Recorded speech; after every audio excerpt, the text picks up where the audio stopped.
Hi friends, ಎಲ್ಲರಿಗೂ ನಮಸ್ಕಾರ. ತುಳಸಿ food ವ್ಲಾಗ್ಸ್ಗೆ ಸ್ವಾಗತ. ಇವತ್ತಿನ ವಿಡಿಯೋನಲ್ಲಿ ಕಾಲಿಫ್ಲವರ್ ಕರಿ ಹೇಗೆ ಮಾಡೋದು ಅಂತ ತೋರಿಸ್ಕೊಡ್ತೀನಿ, ಬನ್ನಿ. ಒಂದು ಬಾಣಲಿ ತೊಗೊಂಡಿದ್ದೀನಿ, ಅದಕ್ಕೆ ಎಣ್ಣೆ ಹಾಕ್ಕೊಂಡಿದ್ದೀನಿ. ಈಗ ಲವಂಗ ಹಾಕ್ತಾ ಇದ್ದೀನಿ, ಒಂದು 6-7 ಹಾಕ್ತಾ ಇದ್ದೀನಿ. ಚಕ್ಕೆ ಒಂದು ಪೀಸು, ಏಲಕ್ಕಿ ಪುಡಿ ಸ್ವಲ್ಪ ಹಾಕ್ತಾ ಇದ್ದೀನಿ. ಇಲ್ಲಿ 5 ಈರುಳ್ಳಿ ಸಣ್ಣಗೆ ಹೆಚ್ಚಿ ಹಾಕ್ತಾ ಇದ್ದೀನಿ. ಇದು ಸ್ವಲ್ಪ ಕೆಂಪಗಾಗೋವರೆಗೂ ಫ್ರೈ ಮಾಡ್ಕೋಬೇಕು. 2 ಹಸಿಮೆಣಸಿನ್ಕಾಯಿ ಹಾಕ್ತಾಯಿದ್ದೀನಿ. ಶುಂಠಿ ಬೆಳ್ಳುಳ್ಳಿ ಪೇಸ್ಟು 2 ಸ್ಪೂನ್ ಹಾಕ್ತಾಯಿದ್ದೀನಿ. ಇದು ಹಸಿ ವಾಸನೆ ಹೋಗೋವರೆಗೂ ಫ್ರೈ ಮಾಡ್ಕೋಬೇಕು. ಇಲ್ಲಿ 1 ಸ್ಪೂನು ಕಡಲೆ ಹಿಟ್ಟನ್ನ ಹಾಕ್ಕೊಂಡು ಸ್ವಲ್ಪ ಗಮ್ಮನ್ನೋವರೆಗೂ ಫ್ರೈ ಮಾಡ್ಕೋಬೇಕು. ಇದನ್ನು ಇಲ್ಲಿ ಒಂದು ಬಾಣಲಿ ತೊಗೊಂಡಿದ್ದೀನಿ, ಅದಕ್ಕೆ ಸ್ವಲ್ಪ ಎಣ್ಣೆ ಹಾಕ್ಕೊಂಡಿದ್ದೀನಿ. ಒಂದು ಅರ್ಧ ಸ್ಪೂನಷ್ಟು ಚಿಲ್ಲಿ ಪೌಡ್ರ್ ಹಾಕ್ತಾಯಿದ್ದೀನಿ.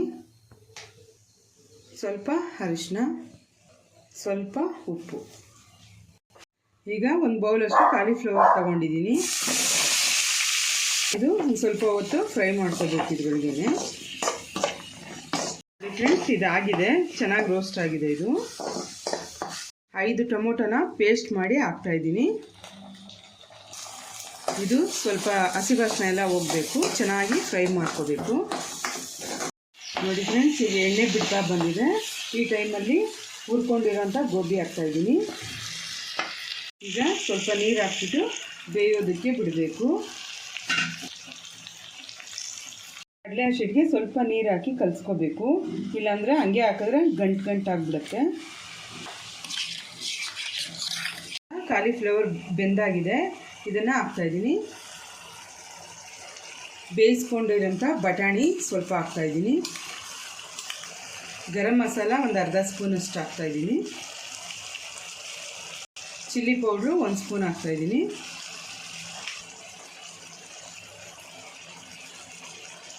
ಉಪ್ಪು ಸ್ವಲ್ಪ ಹಾಕ್ತಾಯಿದ್ದೀನಿ, ಆವಾಗಲೇ ಸ್ವಲ್ಪ ಹಾಕಿದ್ವಿ, ಅದನ್ನು ನೋಡಿಕೊಂಡು ಹಾಕ್ಕೋಬೇಕು. ಕೊತ್ತಂಬರಿ ಸೊಪ್ಪು ಸ್ವಲ್ಪ, ಧನಿಯಾ ಪುಡಿ 1 ಸ್ಪೂನ್ ಹಾಕ್ತಾಯಿದ್ದೀನಿ. ಈಗ ಇದನ್ನೆಲ್ಲ ಚೆನ್ನಾಗಿ ಮಿಕ್ಸ್ ಮಾಡ್ಕೋಬೇಕು. ಈಗ 1-2 ಸ್ಪೂನಷ್ಟು ಮೊಸರು ಹಾಕ್ತಾಯಿದ್ದೀನಿ.